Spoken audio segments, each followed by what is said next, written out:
Anne Hidalgo est scandalisée. Elle est scandalisée parce que dans sa ville, à Paris, il y a des affiches en soutien et en commémoration du décès de Philippine. Et ça la rend malade. Elle comprend pas que des gens puissent être choqués par cette immonde affaire.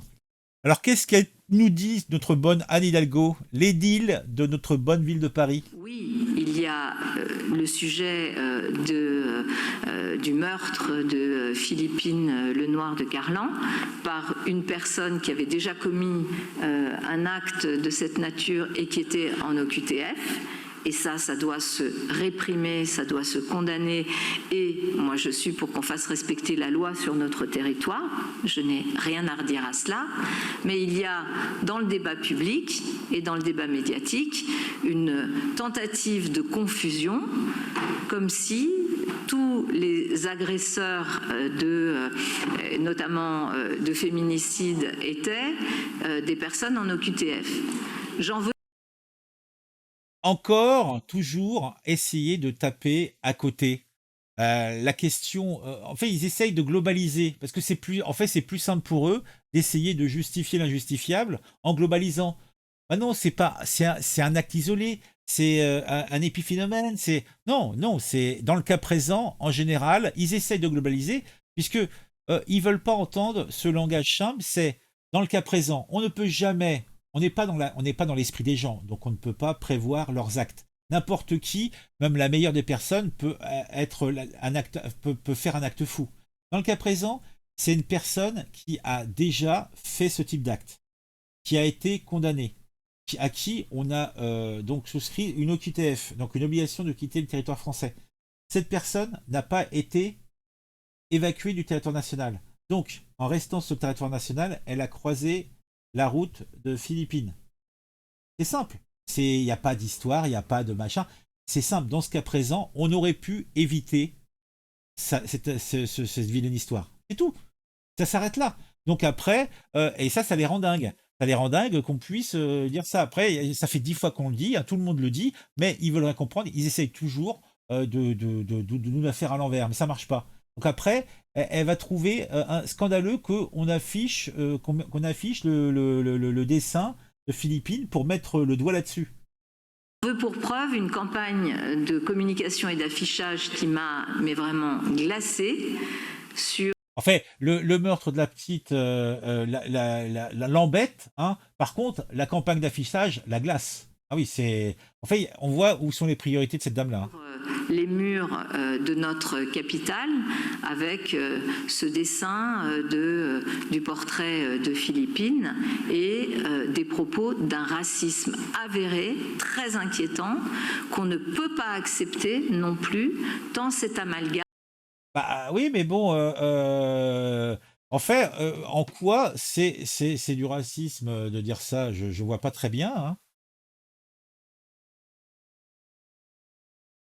Ah oui, non, mais Pierrot, on est d'accord, personne n'a jamais dit ça, mais en fait, pour cette madame et pour tous ces quadragénaires, en fait, comme ils peuvent pas argumenter sur les faits eux-mêmes, ils essaient de globaliser, alors que ça n'a jamais été la question. Ce n'est pas la question. N'est pas acceptable. Alors, comment réagissent les tweetos? Soutenir des victimes, alors là, c'est Psychodélique qui nous dit soutenir des victimes si elles sont blanches et mal vues en France pour la classe politique. On se soutient de comment, on se souvient peut-être, a été gérée l'affaire Thomas Crépol et tant d'autres. Bon, je trouve que Psychodélique est un petit peu trop à l'emporte-pièce, hein. Donc c'est quoi ça? L'immigration tue depuis trop longtemps notre jeunesse.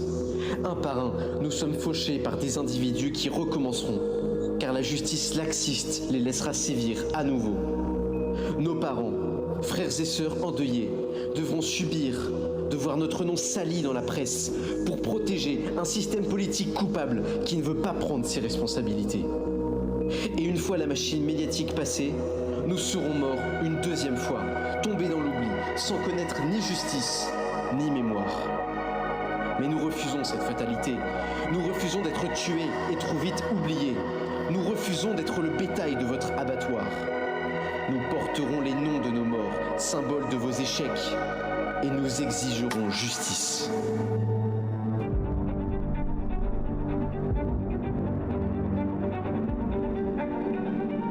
Eh ben dis donc.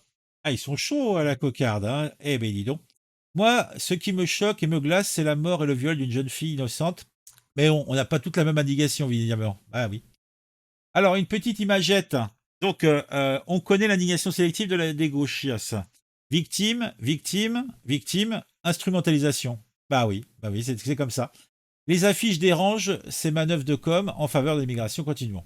Alors, Lilith, bah tiens, c'est la psychosphère est sur le coup glacée par des affiches. Les mots sont moins forts quand elle parle du meurtre de Philippines. Ah, c'est vrai, c'est. Et cette débile et mère de la capitale, je ne sais pas si on se rend compte du délire. Alors, la surreprésentation des immigrés dans les crimes, viols et délits en France est une catastrophe. Ah, vous dites que tous les immigrés sont des criminels racistes. Non, on dit que la surreprésentation des immigrés dans les crimes, des viols et délits est une catastrophe. Ah, vous voyez, vous dites que tous les immigrés sont des criminels. C'est raciste, c'est xénophobe, c'est nauséabond. Voilà, oui, oui, voilà, bien résumé. Voilà, bien résumé, c'est exactement ça.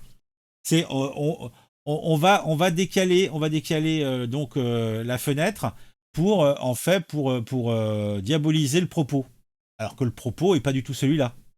Mais bon, les gens veulent entendre ce qu'ils veulent entendre. Le maire de Paris ne connaît pas bien les chiffres de viols dans Paris. Alors, info Europe 1, les étrangers à l'origine de 70% des viols élucidés dans les rues de Paris en 2023. Oui, mais là encore, elle va globaliser, elle va parler de tous les actes de ce type-là. C'est en fait, en prenant des bases différentes, évidemment, on a un résultat différent. C'est obligé, hein, c'est obligé. Ok, bon bah je sais pas ce que vous pensez de tout ça, mais moi je trouve que tout cela n'est pas très beau, n'est pas très propre. Dites-moi en commentaire ce que vous en pensez. Moi je pense que Anne Hidalgo ferait bien de prendre sa retraite et retourner dans ses pénates en Espagne où elle sera bien pour ses vieux os fatigués. Ah.